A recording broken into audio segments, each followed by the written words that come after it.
দিকটা মারপিট হয়েছে, আর এই দিকে বডি পড়েছিল।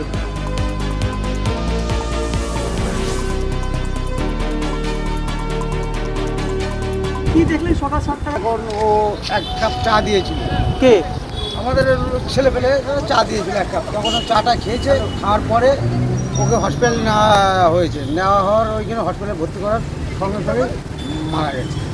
ওই কেন মারধর কেন করলো কিছু জানতে পেরেছেন? ওই ফোনটা চুরি করার জন্য বলছে, ফোন আমি নিয়েছি, আমার নেশা করি তো।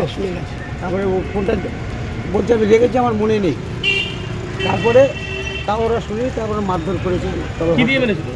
কী দিয়ে মেরেছে তা বলতে পারবো না, কিন্তু আপনার ওইখানে চপ্পল ফপ্পল পড়েছিল, ওইখানে বডিটা পড়েছিল, মানে প্রথম পড়েছিল, তারপরে ওর দিদা এইখানে নিয়ে এসছে। আপনাদের ওই যে ওই বাড়িটার সামনে চপ্পল ফপ্পল এখন